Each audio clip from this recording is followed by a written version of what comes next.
ತಟ್ಟಿದ್ದ gas cylinder ಅಭಾವ.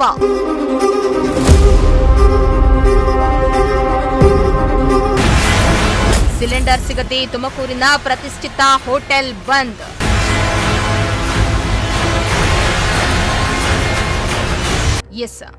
Iran, Israel ಹಾಗೂ America ನಡುವಿನ ಯುದ್ಧದ ಎಫೆಕ್ಟ್ ಇದೀಗ ತುಮಕೂರಿಗೂ ತಟ್ಟಿದೆ.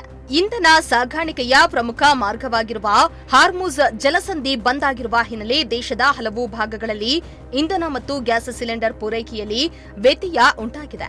ಇದರ ಪರಿಣಾಮ ತುಮಕೂರಿನಲ್ಲಿಯೂ ಕಮರ್ಷಿಯಲ್ ಗ್ಯಾಸ್ ಸಿಲಿಂಡರ್ಗಳ ಅಭಾವ ಕಾಣಿಸಿಕೊಂಡಿದ್ದು ಹೋಟೆಲ್ ಉದ್ಯಮಗಳು ಸಂಕಷ್ಟಕ್ಕೆ ಸಿಲುಕಿದೆ.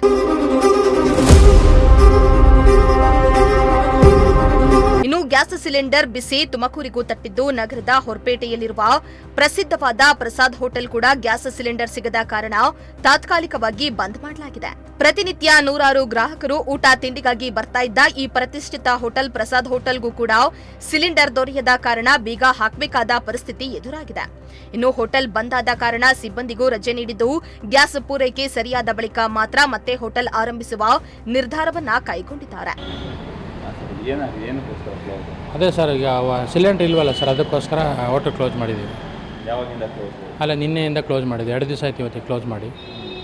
ಕ್ಲೋಸ್ ಮಾಡಿದ್ದೀರಾ? ಹ್ಞೂ ಸರ್. ಏನು ಹೇಳ್ತಾರೆ ಸರ್ ಈಗ? ಅದೇ ಸಿಲಿಂಡರ್ ಲೋಡ್ ಬಂದಿಲ್ಲ, ಲೋಡ್ ಬಂದಮೇಲೆ ಕೊಡ್ತೀವಿ ಅಂತ ಹೇಳ್ತಿದ್ದಾರೆ. ಅದಕ್ಕೆ ಓನರು ಹೋಟ್ಲು ಕ್ಲೋಸ್ ಮಾಡಿದ್ದಾರೆ.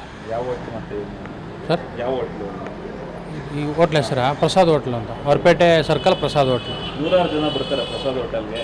ಕ್ಲೋಸ್ ಆಗಿರೋದ್ರಿಂದ ಸಾರ್ವಜನಿಕರೇ ಏನು ಮಾಡ್ತಾರೆ ಸರ್, ಅವರು ಸಾರ್ವಜನಿಕರು ಬರ್ತಾರೆ, ಹೋಟ್ಲ್ ಓಪನ್ ಇದೆ ಇಲ್ವ ಅಂತ ಕ್ಲೋಸ್ ಆಗಿದೆ ಅಂದ್ಕೊಂಡು ಸುಮ್ಮನೆ ಹೋಗ್ತಾರೆ. ಇನ್ನೊಂದೇ ಹೋಟ್ಲ್ ಈ ರೀತಿ ಅನೇಕ ಹೋಟೆಲ್ಗಳು. ಈಗ ಕೆಲವರಿಗೆಲ್ಲ ಸಿಕ್ಕಿದೆ ಸರ್, ಮಾಡ್ತಾವ್ರೆ, ಕೆಲವ್ರಿಗೆ ಸಿಕ್ಕಿಲ್ಲ. ಈಗ ನಾಳೆ ನಾಡಿದ್ರಲ್ಲಿ ಎಷ್ಟೊಂದು ಜನಕ್ಕೆ ಸಿಗಲಿಲ್ಲ ಅಂದರೆ ಎಲ್ಲರೂ ಹೋಟ್ಲು ಕ್ಲೋಸ್ ಮಾಡಲೇಬೇಕು. ಇನ್ನು ಬೇರೆ ಆಪ್ಷನ್ ಯಾವುದು ಇಲ್ವಲ್ಲ. ಸರ್ಕಾರಕ್ಕೆ ಏನು ಹೇಳ್ತೀರಾ ಸರ್? ಏನು ಹೇಳೋಣ ಸರ್, ಅವರು ಅರ್ಥ ಮಾಡ್ಕೊಂಡ್ರೆ ನಮಗೊಂದು ಸಿಲಿಂಡ್ರು ಕೊಟ್ಟರೆ ನಾವು ಹೆಂಗೋ ಹೋಟ್ಲ್ ಓಪನ್ ಮಾಡ್ತೀವಿ. ಇದೇ ಹೋಟ್ಲು ನೆನ್ಕೊಂಡು 10 ರಿಂದ 12 ಜನ ಮನೆ ಜೀವನ ಮಾಡ್ತಾರೆ.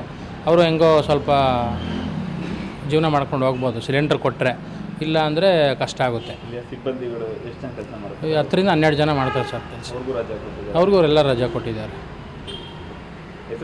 ವೀರೇಶ್.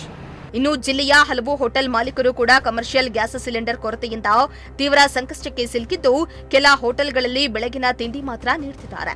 ಇನ್ನು ಕೆಲ ಹೋಟೆಲ್ಗಳು ಬಂದ್ ಮಾಡುವ ಸ್ಥಿತಿಗೆ ತಲುಪಿದ್ದು ಇಂಧನ ಪೂರೈಕೆಯಲ್ಲಿ ಉಂಟಾದ ಅಡಚಣೆ ಸಣ್ಣ ವ್ಯಾಪಾರಿಗಳ ಮೇಲೆ ದೊಡ್ಡ ಪರಿಣಾಮ ಬೀರ್ತಾ ಇದೆ ಎಂದು ಹೋಟೆಲ್ ಉದ್ಯಮಗಳು ಆತಂಕವನ್ನ ವ್ಯಕ್ತಪಡಿಸಿದ್ದಾರೆ.